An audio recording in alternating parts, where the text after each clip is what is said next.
My daughter-in-law, Danielle Grandison, left my 5-year-old granddaughter, Lily, at my place for just one night. The next morning, Lily whispered to me, "Grandma, Mom said I can't tell you what I saw at home." I asked her, "Sweetheart, what did you see?" Her answer made me call the police right away. I'm glad you're here. If you're watching this video, hit the like button, subscribe to the channel, and tell me in the comments where you're listening to my story of vindication from. I want to know how far it's reached. I still clearly remember that night, the yellowish light from the street lamps falling over the porch, casting trembling shadows of the bare trees that seemed to reflect my own heart at that moment. I lived in a small, worn house on the outskirts of Atlanta, Georgia, where every corner was soaked in memories of days gone by. That evening, Danielle brought Lily over. She said she had to work the night shift, an excuse I'd heard countless times, but this time, something was different. It was like a chill wind slipping through a crack in the door that made me shudder. Danielle stood frozen on the threshold, hesitating to step inside as she usually would. Her hands were clutched tightly around the straps of her purse, her knuckles white. Her eyes darted nervously down the alley, as if searching for an invisible shape in the darkness. "You don't mind, do you?" she asked, her voice trembling, repeating the same question for the third time, even though I had already nodded and smiled to reassure her. I looked into her eyes, trying to find a trace of the sweet daughter-in-law she once was, but only found a tension I couldn't explain. Beside Danielle, Lily, my tiny granddaughter, was pressed against her mother, tightly hugging her faded, worn teddy bear named Barnaby. Lily's school clothes were wrinkled. She must have worn them all day. Her large, round eyes looked up at me with a mix of shyness and pleading, as if begging for a safe harbor. My heart squeezed. It had been so long since I could simply hold my granddaughter and hear her uninhibited laughter. As Danielle turned to leave, she leaned toward Lily and whispered, low enough that I barely caught it, "Sleep well, my love. I'll come get you tomorrow." Then she looked up, and her eyes met mine in a fleeting flash. In that instant, I felt something, a warning or a plea. I wasn't sure, but the look left my chest heavy. Danielle turned quickly, and her slender silhouette soon disappeared into the darkness, leaving me alone with Lily on the porch. I took Lily's hand and led her inside. My small kitchen was filled with the aroma of the chicken noodle soup I had prepared that afternoon to welcome her. I placed the bowl in front of Lily and smiled. "Have some, sweetie. I made it just for you." But she barely moved the spoon, her eyes lost in the bowl. "I'm not hungry, Grandma," she murmured softly, as if afraid to disturb the silence. I tried to hold my smile, but inside I hurt. My Lily, the child who used to chatter excitedly about school, now seemed like a silent shadow. All night, Lily curled up on the sofa, clutching Barnaby, staring blankly at the screen where brightly colored cartoons played. I knew she wasn't truly watching them. Her eyes were empty, lost in a world I couldn't enter. I sat beside her, longing to ask, to reach out, but every time I tried to speak, I saw that distance in her eyes and kept quiet. Perhaps, I thought, all she needed was time to feel safe. That night, I made up the old daybed for her next to me in the small room where I still kept the rocking chair that belonged to my son, Alex. Lily lay down quietly facing the wall, hugging Barnaby.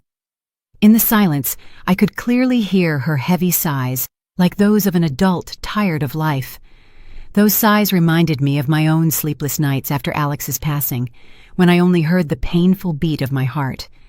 I wanted to hug Lily, to tell her I would always be there, but I was afraid to startle her. So I lay still, listening and praying for her sleep to be peaceful. My own sleep was restless. Close to midnight, I woke up startled by Lily's sobs. The child was whimpering in her sleep, her voice shaky and broken. "Grandma, I'm so scared. Don't leave me." I quickly sat up and placed my hand on her shoulder, but Lily remained asleep, her brow furrowed and lips tight, as if trying to contain the fear. I gently stroked her hair and whispered, "I'm here, my love. I'm not going anywhere." But inside me, a vague worry began to grow, like a cold draft seeping through my fingers. The next morning, the light of dawn filtered through the window blinds, drawing warm, golden rays across the floor. I rose early, silently slipped into the kitchen, and tried to create a comforting atmosphere to dispel the heaviness of the previous night. Eggs sizzled in the skillet. The smell of toast and hot cocoa spread through the little kitchen. I wanted Lily to wake up and feel that warmth, just as Alex used to every morning when he was little. But deep down, I knew nothing was as it was before.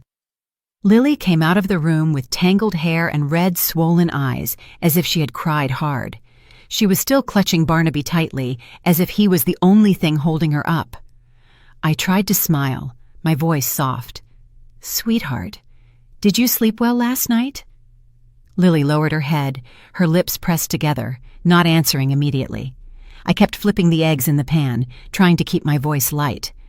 "I made you scrambled eggs and hot cocoa. Will you sit and have breakfast with me?" The child hesitated, then sat at the table, but without letting go of the teddy bear. I put the plate in front of her, silently wishing she would eat a little, if only to calm me down. "But then," Lily murmured in a voice so low it was almost a breath, just enough for my entire world to stop. "Grandma, Mom told me not to tell you what I saw at the house." My hand froze in the air, the spatula about to fall.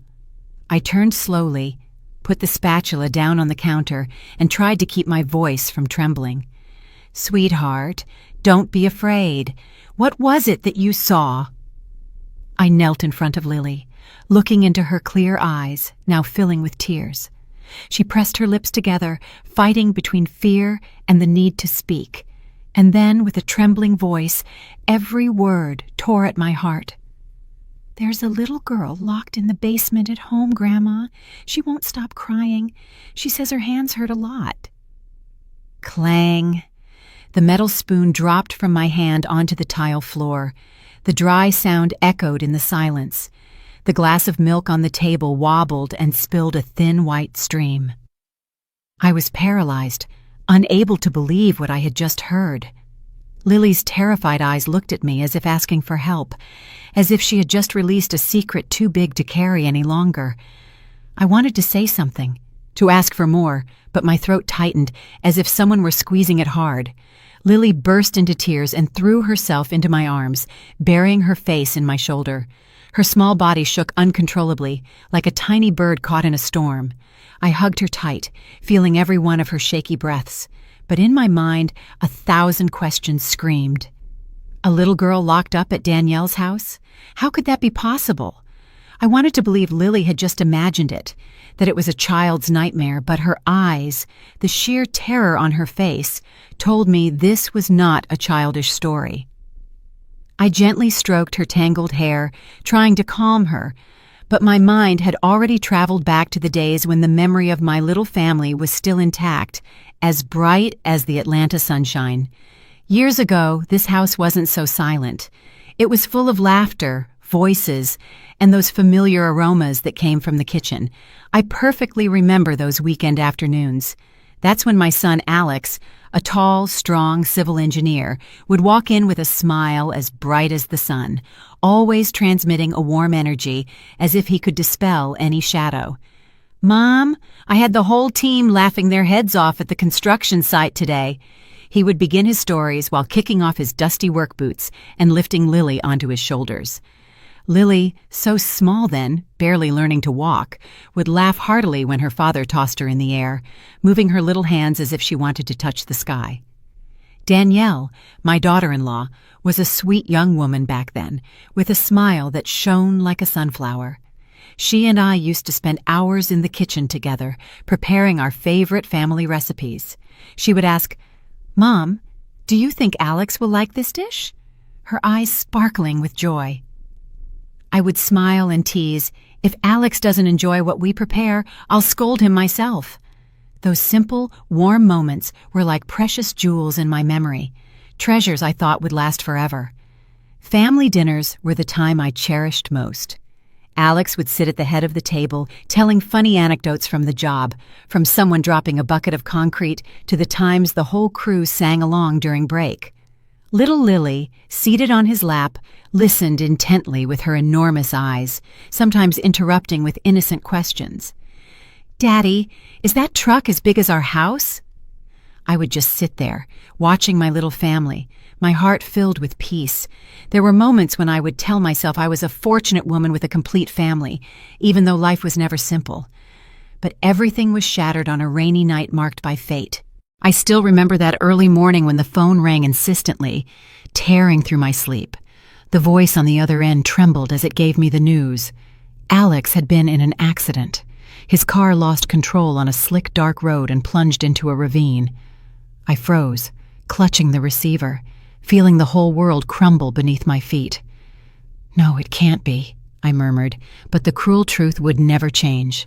Alex, my sunshine, the light of my life, was gone forever, leaving a void impossible to fill. Alex's funeral took place on a gray day, with a drizzle falling like tears from the sky. I held Lily, who was only 2 years old, tight against my chest. The confused child still didn't understand that her father was gone forever. "Where is Daddy, Grandma?"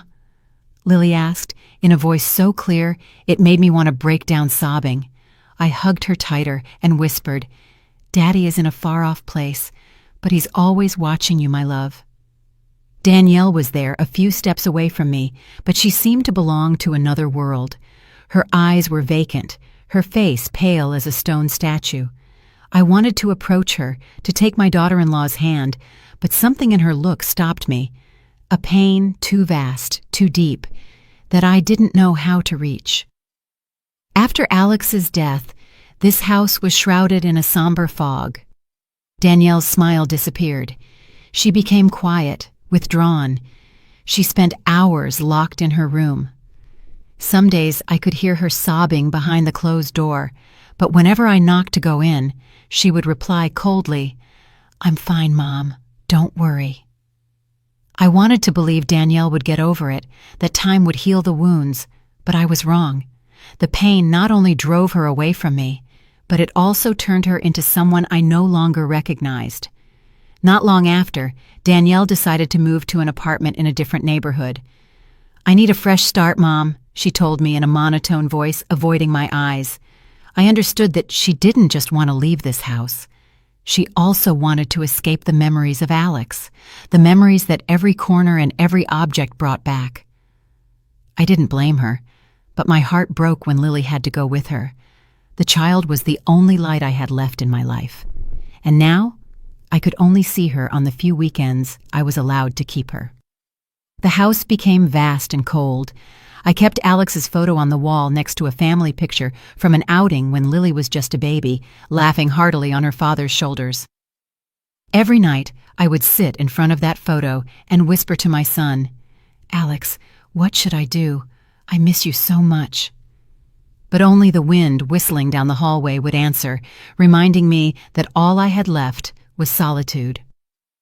On subsequent visits, I noticed Lily was changing. Her eyes, once bright and clear, now reflected a sadness difficult to name. She spoke less, smiled less, and whenever I tried to ask her anything, she would lower her head and hug Barnaby tighter, as if he were her only shield. "I'm fine, Grandma," she would always tell me, but her look told a different story. I asked Danielle, but she only gave me evasive replies. "Don't worry, Mom. I take good care of Lily." I wanted to believe her. I wanted to think she was doing everything she could to be a good mother, but an ever-growing unease consumed me. I had no choice but to swallow my tears and watch helplessly as my granddaughter slowly drifted away.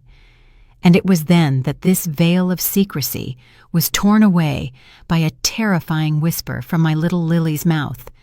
I tried to calm Lily after her confession, gently stroking her messy hair, whispering, "It's okay, my love. Grandma will take care of everything." But Lily just shook her head, her eyes tightly shut, as if she wanted to hide from the world. She pressed Barnaby, the worn teddy bear who had become her only friend in those lonely days, against her chest. I wanted to ask her more, to pull out more details, but seeing her tiny shoulders shaking, I didn't have the courage to insist. "Come on, sweetheart. Rest for a little while." I said, my voice as sweet as I could make it, even though a hurricane was raging inside me with fury. That afternoon, I decided to take Lily to school. The child needed the familiar atmosphere of the classrooms and her friends to momentarily forget the fear that was consuming her. I took her hand as we walked along the familiar gravel path, but every step weighed heavily on me. Lily remained silent the whole way. She only looked up occasionally, as if she wanted to say something, but didn't dare. I smiled, trying to hide the anguish gnawing at me. "What are you going to learn today at school?" I asked, but Lily just shook her head without answering. I knew she was carrying a weight too great for her age. When we arrived at the school, I decided to stay a moment to speak with Miss Jenkins, Lily's teacher. Miss Jenkins was a middle-aged woman with kind but sharp eyes, always attentive to her students. I found her in the teacher's lounge, where the smell of chalk and paper still lingered. "Miss Jenkins, can I speak with you for a moment?" I asked quietly, as if afraid someone might overhear. Miss Jenkins looked at me with a slight frown of concern. "Of course, Mrs. Grandison. Has something happened with Lily?" I sat down on an old wooden chair in the room and told her what Lily had told me that morning. My voice trembled as I mentioned the girl locked in the basement. Miss Jenkins listened attentively, her brow furrowed and hands tightly clasped. When I finished, she hesitated for a few seconds, as if choosing every word. "Mrs. Grandison, I've also noticed that Lily has changed recently. She gets startled easily. Sometimes she spaces out in class and can't focus." She paused, looking at me with unease. "In art class, she's been drawing very strange pictures. It's almost always a solitary child in a dark room. Behind her are messy black lines, like bars." My heart shrank as if someone were squeezing it. Those black lines like bars. Ms. Jenkins' words were a direct hit, confirming my fears. "Do you think that's something out of the ordinary?" I asked, almost whispering. Ms. Jenkins shook her head, her gaze troubled. "I can't say for sure, ma'am, but I am worried about her emotional state. She might be going through something very difficult." I nodded, feeling the floor crumble beneath my feet. "Thank you, Ms. Jenkins," I said, getting up, although my legs were trembling as if they couldn't support me. Walking back home, I felt like a ghost. The images of Lily's drawings, the girl in the dark room and the black lines like bars, wouldn't let me go. I wondered what Lily had seen. Was there truly a child locked up, or was it just the imagination of a deeply wounded little girl? But her frightened eyes, her trembling voice, wouldn't let me dismiss the story. I needed more clues, more proof to understand what was happening. In the afternoon, I sat on my porch, watching the red crepe myrtles bloom in the yard. The wind blew strongly, and I shuddered, as if it carried a warning. Suddenly, I saw Mr. Sterling, the elderly, kind neighbor, walking by. Mr. Sterling was well-liked throughout the neighborhood, a widower with a sharp gaze, as if nothing on that street could escape him. Seeing my distressed appearance, he stopped, resting his wooden cane on the step. "Mrs. Grandison, are you all right?" he asked. "You look like you've seen the devil himself." I smiled weakly, trying to hide my concern. "I'm just a little tired, Mr. Sterling. How are you?" But he wasn't fooled. He sat on the wooden bench next to me and said in a grave voice, "Mrs. Grandison, I know you aren't one to worry over nothing. Is something going on with Lily?" I hesitated, unsure whether I should share it, but remembering Lily's scared look, I decided to tell him only a part, just enough to probe. "Lily told me something strange about a little girl at Danielle's house. I don't know what to think anymore." Mr. Sterling frowned. His eyes narrowed. After a moment of silence, he lowered his voice, as if afraid someone might hear. "Mrs. Grandison, there's something I haven't told anyone. One night last week I couldn't sleep, so I went out to the yard. I saw Danielle rushing into the house, holding hands with a little girl. It certainly wasn't Lily. It was very late, past midnight." He stopped, looking at me as if unsure if he should continue. I also heard a muffled cry. At the time, I thought it might be sick Lily crying, but now that I hear your story, it seems strange. Mr. Sterling's words struck me like lightning. My heart pounded fiercely. My hands gripped the edge of my coat. "Are you sure, Mr. Sterling? Did you get a good look?" I asked, my voice trembling. He nodded, his gaze thoughtful. I couldn't make out her face, but it wasn't Lily. She was smaller, with shorter hair. "I didn't want to say anything for fear of misjudging Danielle, but please be careful." I nodded, feeling loose pieces start to fit into a terrifying puzzle in my mind. That night, Danielle came to pick up Lily. I stood in the doorway, watching her enter, my heart heavy. Her gaze, sharp as a knife, scanned my body up and down, as if assessing how much I knew. "Thanks for watching, Lily," she said coldly, without a hint of her former warmth. Lily hid behind her mother, hugging Barnaby tightly, looking at me with anxious eyes. I wanted to hold her back, to ask more questions, but Danielle's glare stopped me. She took Lily's hand and quickly pulled her away, without another word. I remained on the threshold, watching their silhouettes disappear down the alley, my heart oppressed. At dawn, I woke up with an unbearable weight in my chest, as if the whole world was against me. I had decided to step out of my comfort zone and face the truth, no matter how much it hurt. I took the first bus toward the downtown precinct, sitting silently in the back, looking through the foggy window. The familiar streets passed by, but that day they felt distant, cold. The police precinct building appeared before my eyes, an old building with stained walls. I went inside, and the air, heavy with the smell of damp paper and burned coffee, intensified my anxiety. I stood in front of the front desk, my hands trembling as I clutched my coat, trying to keep my voice steady. "I need to speak with the officer in charge," I told the young patrolman who was glancing through some records. He looked at me with a spark of curiosity, and then led me to a small room where Commander Davis was sitting behind a scratched wooden desk. Commander Davis was a middle-aged man with a hardened face and tired eyes, as if he had witnessed too many painful stories. I sat down, took a deep breath, and began to tell him everything. I spoke of Lily's whisper, the girl locked in the basement, the strange drawings Ms. Jenkins described, and Mr. Sterling's account of the unknown child who appeared late at night. My voice shook, but I tried to speak clearly, as if every word was a brick to build a wall of truth. "Sir, I know this sounds crazy, but Lily isn't lying. My granddaughter is scared, and I believe something very bad is happening." I finished, looking intently into Commander Davis's eyes, hoping he could see the urgency in mine.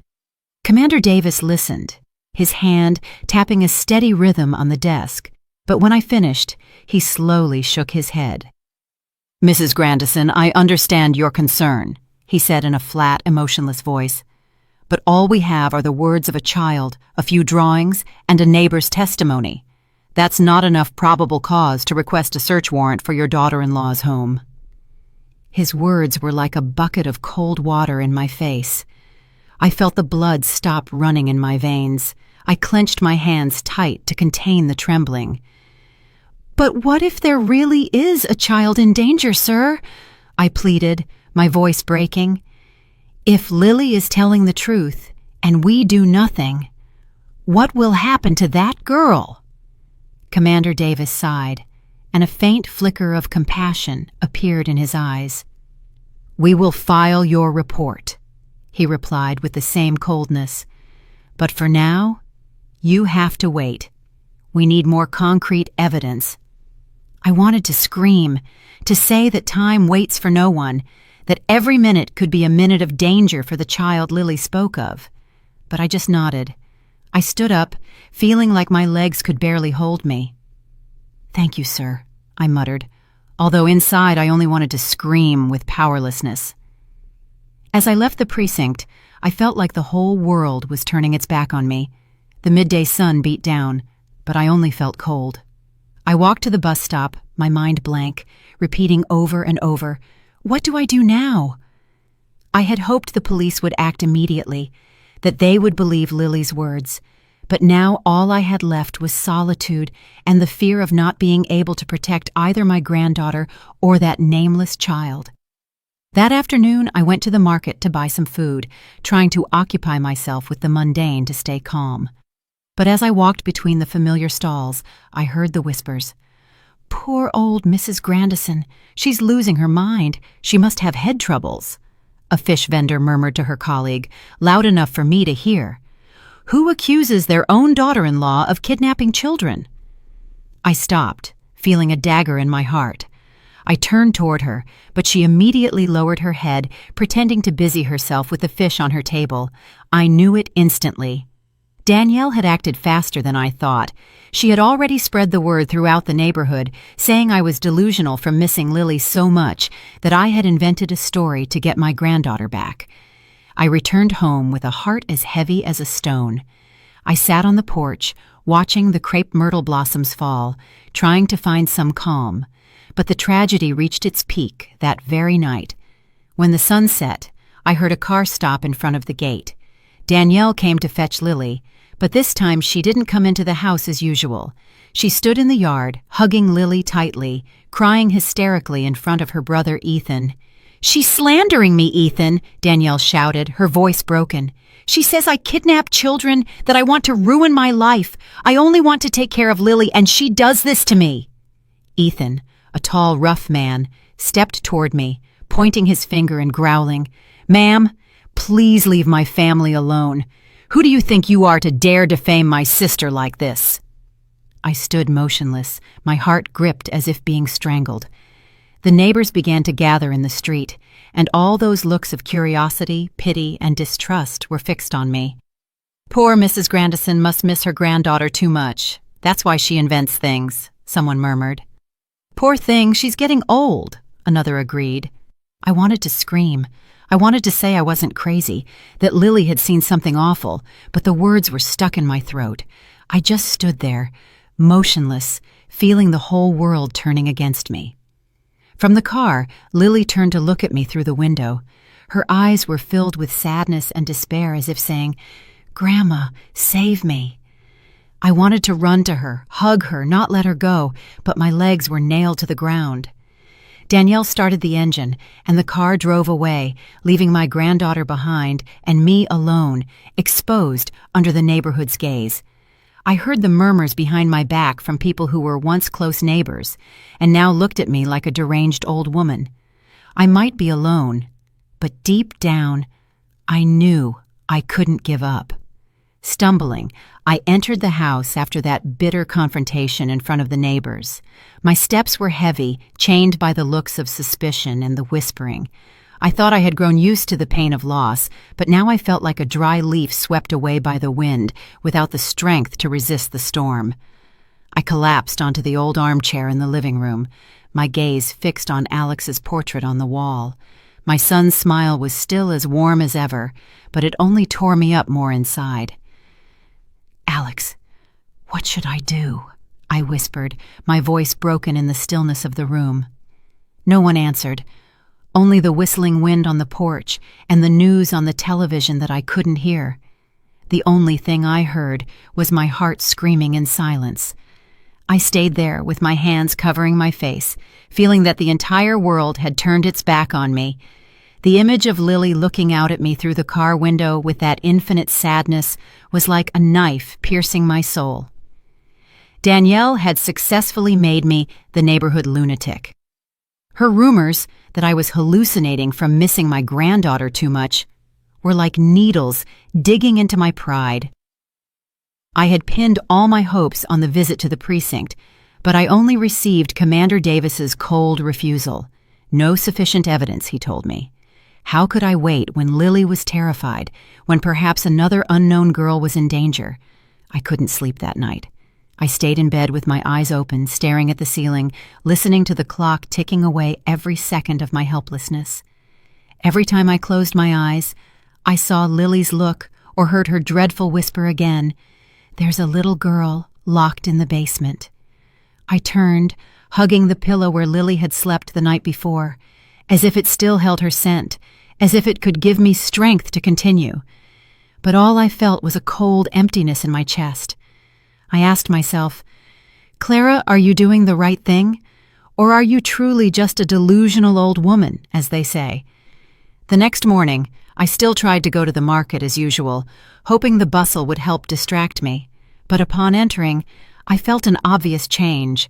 The regular vendors, the ones who used to greet me with a kind smile, suddenly fell silent when they saw me from a distance. They leaned toward each other, murmuring, and their looks were a blend of pity and distance.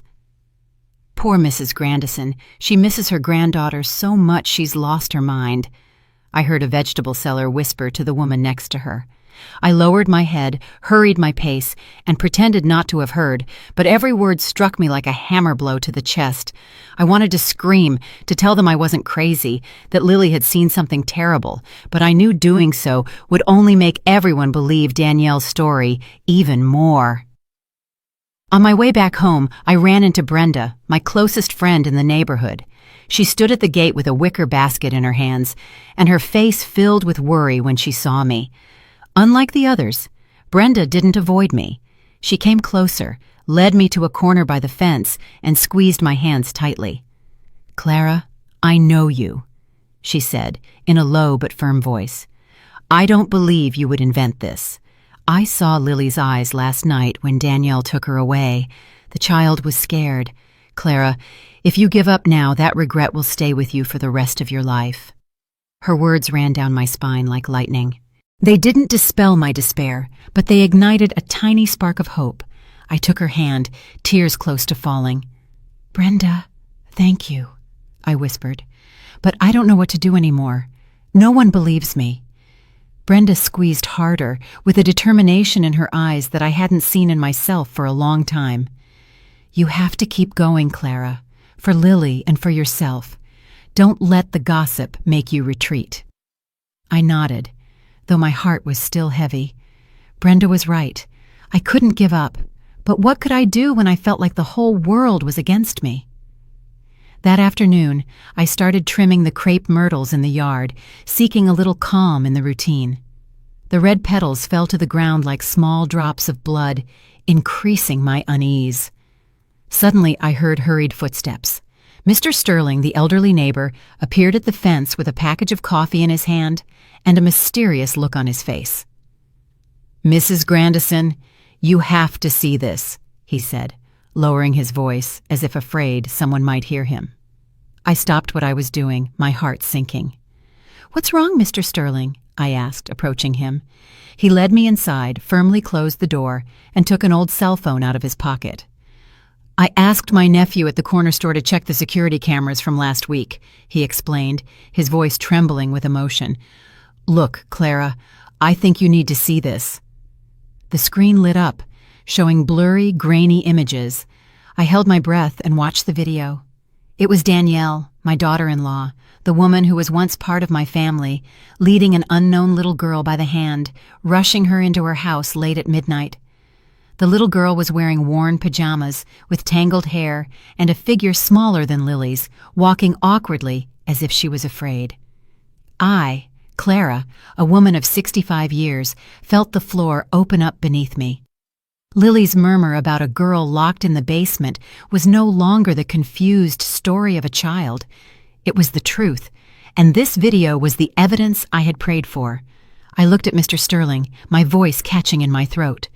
"Mr. Sterling, are you sure there isn't some mistake?" I asked, although deep down I already knew the answer. He nodded firmly, his gaze more serious than ever. "There can be no mistake, Mrs. Grandison. I saw that scene with my own eyes. I just didn't imagine the camera recorded it too. I was in the yard that night, and I know it wasn't Lily." His words were like a stab, painful, but they also gave me strength. I clutched the phone tightly, as if it were the only life preserver in the storm that was sinking me. "Thank you, Mr. Sterling," I whispered, close to tears. "You don't know how important this is to me." Without a second thought, I decided I had to take that video to the precinct immediately. I couldn't wait any longer.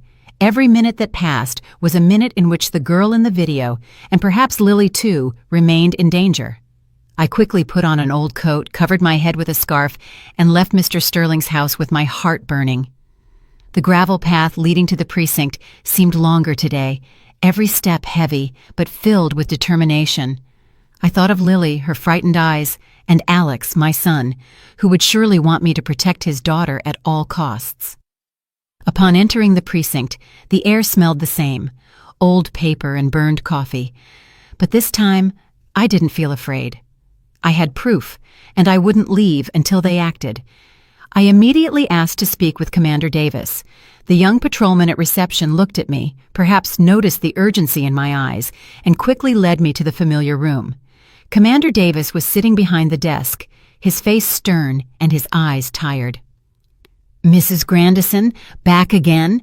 he said with a hint of surprise. "Is there anything new?" I took a deep breath, placed Mr. Sterling's cell phone on the desk, and said, "Sir, I have evidence. Please look at this video." I played the clip, and the image of Danielle and the unknown girl appeared on the screen. I recounted what Mr. Sterling had seen, what Lily had told me, and also the strange drawings she had made at school. My voice trembled, but I tried to sound clear and firm. "That's not Lily, and I don't know who this girl is, but I believe she's in danger." Commander Davis watched the video, barely frowning, but his gaze was still full of doubt. "It could be that she was just watching a friend's daughter," he said, in a monotonous tone. His words were another dagger that made my heart sink. I couldn't let him dismiss this evidence. I leaned forward, almost begging. "I implore you, investigate further. That girl isn't from our neighborhood. I've lived there for so many years, I know, and Lily, my granddaughter, is scared. She talks about a girl locked in a basement crying, saying her hand hurts. I beg you, believe me." Perhaps the urgency in my voice or the despair in my eyes made Commander Davis hesitate. He signaled to a nearby young officer. "Check if there's any missing person report that matches this girl's characteristics," he ordered seriously. The officer nodded, checked the files, and began typing quickly on the computer. I remained seated, my heart pounding hard, my hands gripping the edge of my coat, as if holding on to my last hope. A few minutes later, the young officer suddenly shouted, "Commander, look at this! The girl in the video has characteristics that match Chloe Vance, age 5, reported missing 2 weeks ago in the neighboring county." He showed the computer screen to Commander Davis, and I watched his face change instantly. His tired eyes now shone with a seriousness I had never seen before. He stood up abruptly and said firmly, "Verify the information immediately. Contact the neighboring precinct. Request the complete disappearance file." My heart hammered hard within my chest, as if it were about to burst. This was it. This was the proof I needed. The name of the girl, Chloe, was like a lightning bolt that pierced the darkness of my soul. I looked at Commander Davis, tears about to spill, but I contained them. "Thank you, sir," I whispered, my voice choked. "Thank you for listening." Commander Davis didn't respond, only nodded, but in his eyes, I saw a shift. There were no longer doubts, only cold determination. At that moment, the precinct door burst open, and some worried neighbors entered. I recognized them, Mrs. Hayes, who sells pies on the corner, and Mr. O'Donnell, who often plays chess with Mr. Sterling. Mrs. Hayes spoke first, her voice trembling. "Commander, we heard Mrs. Grandison came in about Danielle. We also have something to say." She hesitated an instant and looked at me as if asking permission. I nodded, encouraging her to continue. "We've heard crying, strange noises at Danielle's house, even on nights when Lily was staying with Mrs. Grandison. At first we thought it was just kids having tantrums, but now we're not so sure." Mr. O'Donnell nodded and added, "I once saw a light flickering in her basement right before dawn. I didn't think much of it, but now that I think about it, it seems strange." Their words were like the final pieces of a puzzle, completing the terrifying image already forming in my mind. I looked at Commander Davis, hoping he saw the gravity of the situation. He nodded, and not a trace of doubt remained in his eyes. "There is sufficient evidence, ma'am," he said firmly. "We will request a search warrant immediately." I nodded as tears finally streamed down my face. For the first time, after so many dark days, I saw a ray of hope. I returned home after leaving the precinct, my mind in a knot, happy that they had finally decided to act, but also fearful of what was to come. I thought I was already used to life's storms, but now I was facing a hurricane I didn't know if I could withstand. Mr. Sterling's video, the confirmation about Chloe, and the neighbors' accounts had ignited a spark of hope, but they also made me shudder at the thought of what I was about to face. Danielle, my daughter-in-law, who was once part of my family, was now on the other side of the truth, and I didn't know what awaited me when the veil of secrecy was lifted. I couldn't sleep that night. The drumming of the rain on the sheet metal roof sounded like a war drum resounding in the small house. I sat in the living room, under the yellow light that cast shadows on Alex's photo on the wall. My son's smile was still gentle, but his eyes seemed to look at me as if saying, "Mom, you have to be strong." I clasped my hands and murmured a prayer, asking Alex's spirit to protect Lily, my granddaughter, and little Chloe, that innocent girl I had never met, but who was now the reason I had to keep fighting. "Alex, help me," I said, my voice broken. "Help me protect them." I thought of Lily, my granddaughter's frightened look, and the terrifying whisper in the kitchen that morning. I thought of Chloe, the girl in the video, with her ragged pajamas and stumbling walk. Every image was like a stab that hurt my heart, but also gave me more determination. I couldn't allow those children to keep suffering for a single minute more. But I was also afraid that when the truth came to light, it would shatter the little that remained of my family. Danielle, though changed, was still Lily's mother, the one who once called me Mom. How could I face her? How could I bear the truth that she might be involved in something so horrible? The next morning, I went to the market as usual, trying to cling to my routines so I wouldn't sink into anguish. But the atmosphere at the market was different. Curious stares and murmurs followed me like a shadow. "There goes Mrs. Grandison again, accusing her daughter-in-law," a fruit vendor murmured to the woman next to her, believing I didn't hear. "She must miss her granddaughter so much, she's gone crazy." I lowered my head and hurried my pace, not wanting to face those looks of pity or suspicion. I bought a few necessities, some vegetables, some bread, and quickly returned home with a heavy heart. I no longer cared about the gossip. I only wanted to focus on Lily, on Chloe, on what was to come. Around noon, Brenda, my lifelong friend, arrived with a hot casserole. She entered the house, placed the dish on the table, and sat beside me, squeezing my hand tightly. "Clara, be brave," she said, her voice warm but firm. "I know how much you're suffering, but the truth will come out. Don't let the chatter make you back down." I looked into her eyes and found deep empathy there. She was one of the few people who hadn't turned her back on me, who didn't see me as a delusional old woman. "Brenda, I'm scared," I confessed, my voice trembling. "If the truth is too terrible, I don't know how I'll face it. Lily, my granddaughter, what will become of her and her mother?" Brenda squeezed my hand tighter, interrupting me. "Clara, you are the strongest woman I know. You lost Alex and still stood tall for Lily. Don't doubt yourself. You are doing the right thing." Her words were like a small flame that warmed my cold heart. I nodded, tears streaming down my cheeks. "Thank you, Brenda," I whispered. "I'll do my best." She smiled, patted my shoulder, and got up to leave, leaving me with the delicious-smelling casserole that I didn't have the appetite to try. Later that afternoon, Mr. Sterling approached, his face full of concern. He sat on the bench by the entrance, leaning on his cane, and spoke in a low voice, as if afraid someone might hear him. "Mrs. Grandison, I heard strange noises at Danielle's house again last night," he said, his gaze serious. "It sounded like someone knocking on a door, and then muffled sobs. I didn't dare get close, but I'm sure something is wrong." His words tied a knot in my chest. I thought of Chloe, of what Lily had said, and I felt as if an invisible hand was strangling me. "Mr. Sterling, do you think that girl is still there?" I asked, my voice cracking. He nodded, his look full of unease.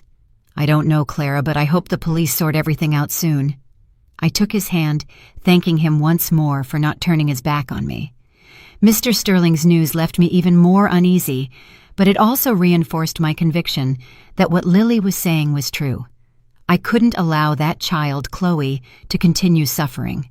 I had to act, even if only a tiny spark of hope remained. That night, I called Ms. Jenkins, Lily's teacher. I told her what was happening, my voice trembling. Ms. Jenkins, if anything happens to Lily, please watch over her for me. I don't know what tomorrow might bring, but I need to know she'll be safe. Ms. Jenkins immediately agreed without hesitation. Mrs. Grandison, don't worry. I'll keep an eye on Lily. You do what you have to do. Her words relieved me a little, although the anguish still weighed heavily on my chest. Before going to sleep, I carefully put away my documents, the family album, and also Lily's strange drawings in a small bag. I didn't know what the next day would bring, but I wanted to be ready for anything. I sat in front of Alex's photo, whispering, "Son, I'm doing what I can. I won't let Lily suffer anymore." I closed my eyes, seeking a bit of peace, but my heart remained unsettled. Suddenly, in the dead of night, the phone rang sharply, breaking the silence of the house. I started and answered immediately, my heart pounding. It was Commander Davis's voice, brief but firm. "Mrs. Grandison, we are executing the search warrant at Danielle Grandison's house at dawn tomorrow. Be ready." I slumped into the chair, the receiver trembling in my hands. "Thank you, sir," I muttered, my voice broken. "I'll be ready." I hung up and looked out the window, where the rain was beating relentlessly. Its sound was a reminder that the true storm was about to arrive. The next morning, I woke up before dawn. The faint light barely filtered through the window blinds. I felt my chest burn as if the whole world were pressing down on me.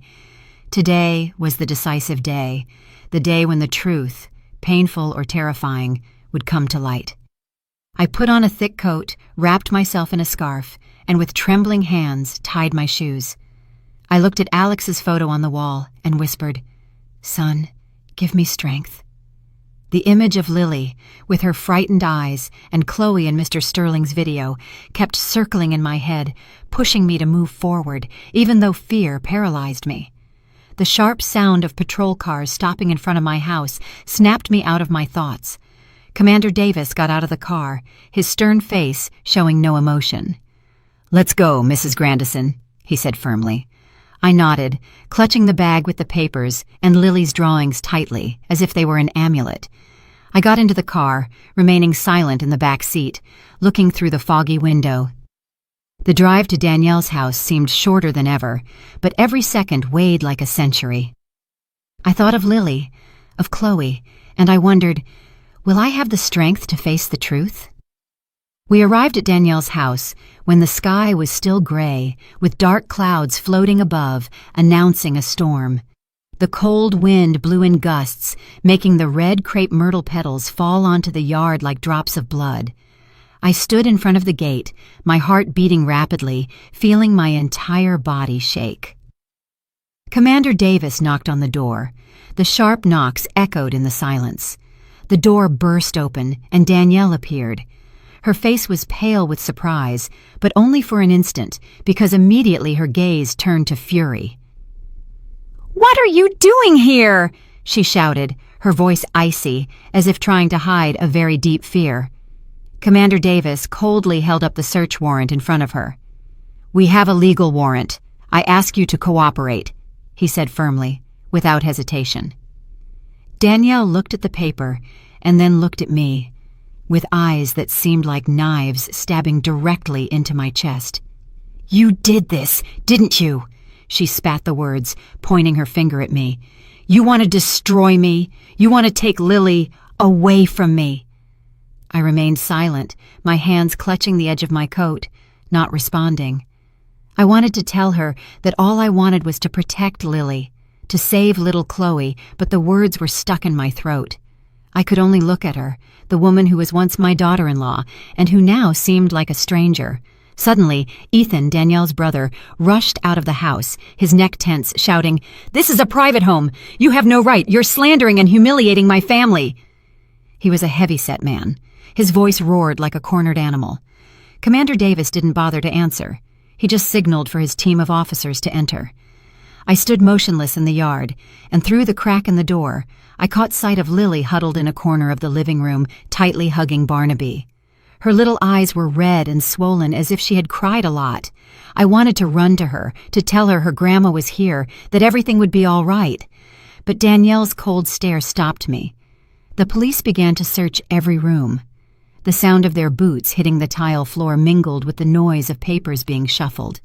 The atmosphere was so tense that it seemed like the whole house was holding its breath, waiting for something terrible. Danielle followed them, crying and screaming. "It's all my mother-in-law's fault. She wants to destroy my life. How can you believe a crazy old woman?" Her words were like knives that pierced my heart. I wanted to shout that I wasn't crazy, that I only wanted to protect Lily, but I stayed there in silence, with the sensation that the whole world was against me. Commander Davis did not respond to her. He led his team directly to the end of the hallway, where there was a small old iron door leading to the basement. I immediately felt the air change. Danielle's face transformed into an expression of sheer panic. She ran, spreading her arms to block the entrance, her voice broken. "There's nothing in there. It's just an old storage room. No one can go in." The desperation in her tone tied a knot in my chest. I knew Lily had told the truth. Something horrible was hidden behind that door. One of the officers stepped forward, calmly putting the master key into the rusty lock. Ethan roared, trying to lunge to stop him, but two officers immediately restrained him. "You can't open it!" he yelled, struggling. But his strength wasn't enough to break free from the burly men. I practically stopped breathing, my hands clenched until they hurt. The neighbors were now gathering in the street, murmuring and staring intently at the house. I heard someone say, "My God, could what Mrs. Grandison said be true?" But I no longer had the presence of mind for that. All my attention was on that iron door. The lock opened with a dry click. The officer pulled the door hard, and a chilling creak resonated like the scream of a secret buried for too long. From the deep darkness inside, a weak, trembling child's cry was heard, like a contained plea for help. The basement door burst open, and a gust of damp, stale air shot out, as if the darkness itself were exhaling terrifying secrets. I was standing in Danielle's yard, feeling my heart stop. The soft sob from inside sounded weak, but clear, like a supplication from the beyond. An officer turned on his flashlight. The beam of light quickly scanned the stained walls, the destroyed cardboard boxes, and then, from a shadowy corner, a small silhouette stumbled out. It was Chloe, the girl from the video, the girl Lily had spoken about with fear in her eyes. Her hair was matted, her face covered in dust, her ripped pajamas clinging to her thin body. Her left arm was wrapped precariously in a dirty rag, and her wide eyes looked in panic at the strangers around her. I was stunned. My legs gave way, and I had to grab the porch column tightly to keep from falling. The image of Chloe, so small and fragile, was like a knife wound to the heart. I thought of Lily, of what she had had to witness, and tears streamed from my eyes, rolling down my cheeks. "Chloe," I whispered, my voice breaking, as if naming her could somehow alleviate her pain. A female officer ran forward, lifting Chloe into her arms, pressing her against her chest to protect her. "Call EMS now!" she shouted, her voice filled with urgency. The girl clutched an old, faded cushion, her hands trembling, as if it were the only thing left of her safe world. The neighbors crowded the yard, all of them stunned. The murmurs rose like a wave. "My God, it's true! Mrs. Grandison was telling the truth after all," a voice was heard, and I perceived the regret in it. The same people who had turned their backs on me, who had called me a crazy old woman, were now standing there, heads bowed, unable to look me in the eye. But I felt no triumph, only pain. Pain for Chloe, pain for Lily, and pain for myself. Seeing my family broken once more. Danielle screamed maniacally, lunging toward the officer carrying Chloe. "No, I didn't lock her up. I just wanted to protect her," she shrieked, tears streaming down her pale face, but her voice no longer held any conviction. It was nothing more than the desperate wail of someone who knew her secret had been discovered. Ethan, Danielle's brother, continued struggling, trying to defend her while 2 officers firmly held him. "This is a setup. They're ambushing my sister. It's all that old woman's plan," he shouted, his eyes blazing. I remained motionless, not answering, only looking at him and then at Danielle, my soul torn apart. I once considered them family, but now they were like strangers standing on the other side of the truth. Commander Davis interrupted, his voice icy. "Quiet. The crime is in plain sight." He signaled for his team to continue searching the basement. They rummaged through old boxes and checked every corner. And then an officer lifted a bundle of documents, his voice trembling. "Commander, you have to see this." I held my breath as I watched Commander Davis open the package. They were notebooks filled with strange symbols and scattered phrases about a dark cult. In one of them, I saw the name Elias Thorne scrawled next to a signature. Commander Davis frowned, and his voice turned grave. "Elias Thorne. That name rings a bell. He was the leader of an extremist group that the press exposed last year." Commander Davis's words were like a lightning bolt, stunning both me and the crowd around us. I thought of Danielle, of the changes in her after Alex's death, her strange look, the terrifying silence she maintained every time I asked her about Lily. How could she have gotten involved with someone like Elias Thorne? How could someone who was once my sweet daughter-in-law fall down such a dark path? I wanted to run to her, ask her, understand why, but my legs were nailed to the floor. Chloe was taken to the ambulance. The little girl was weak, her eyes still full of panic, but her voice rose in a plea.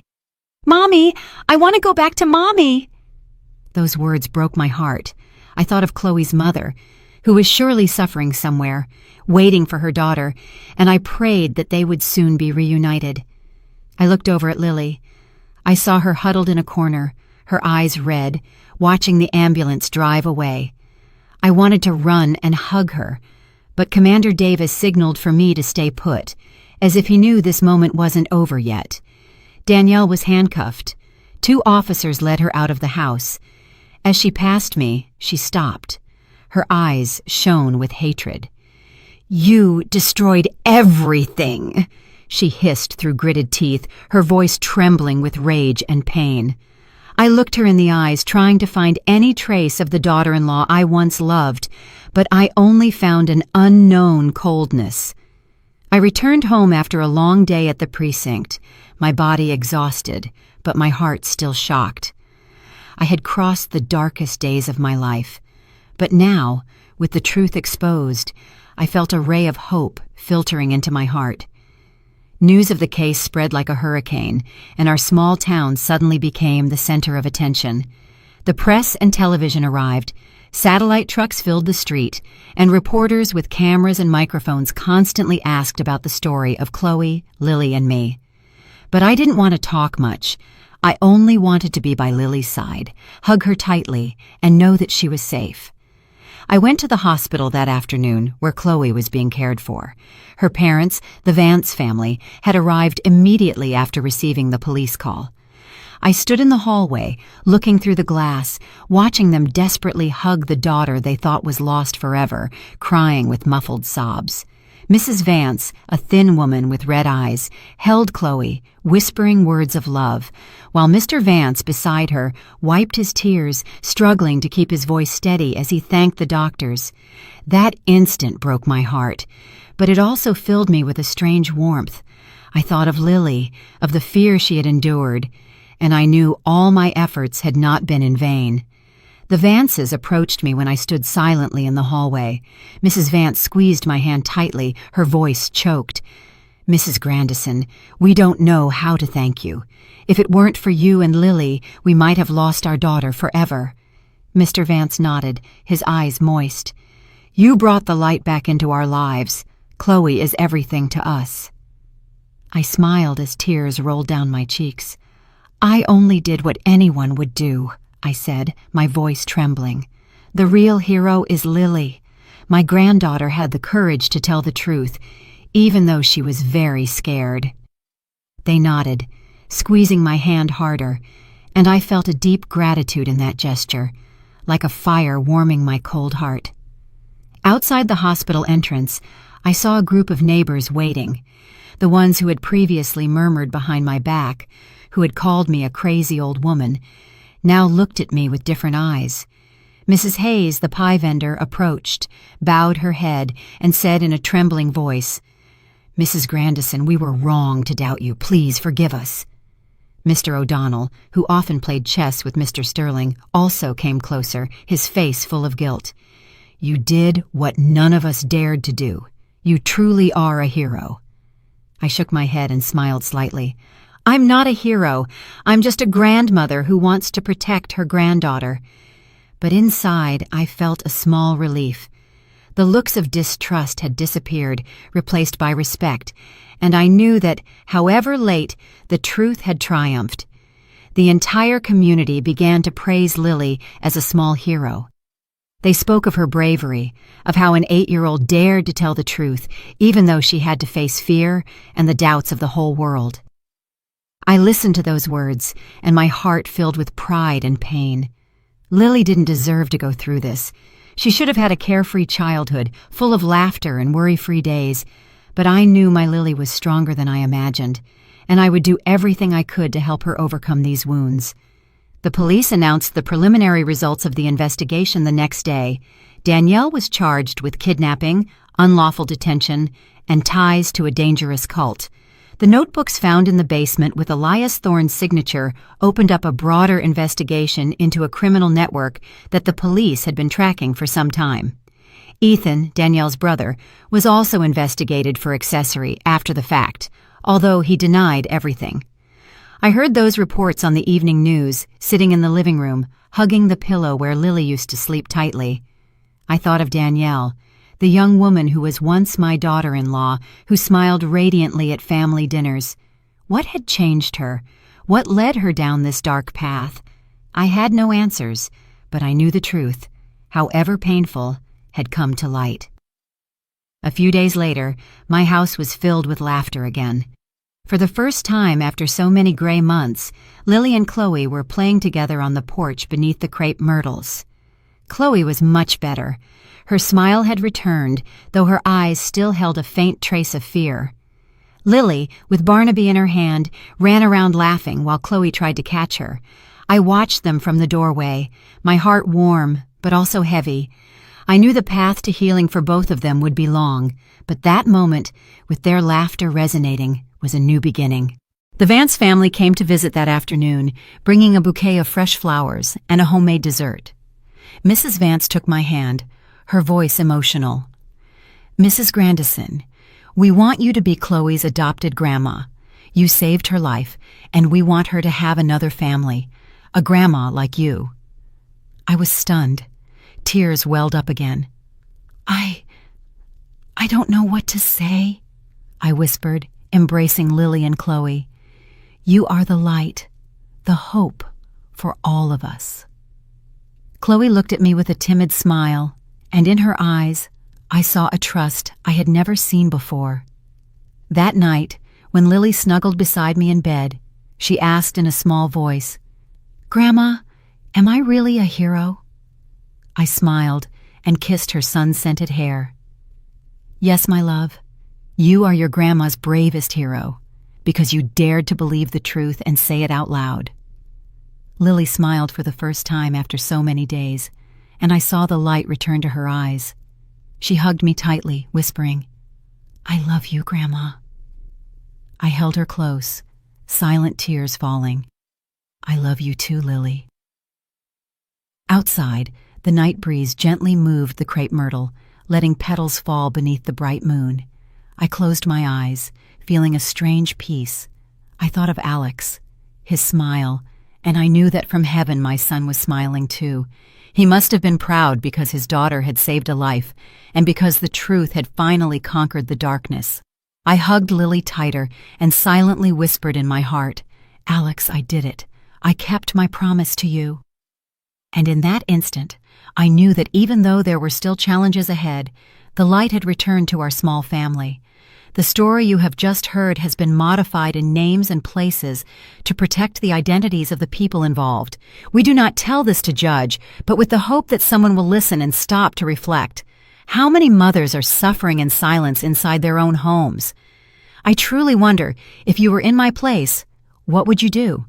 Would you choose to remain silent to keep the peace, or would you dare to face everything to reclaim your voice? I want to know your opinion, because every story is like a candle that can light the way for someone else. God always blesses, and I am convinced that courage leads us to better days. Thank you for staying with me until this moment.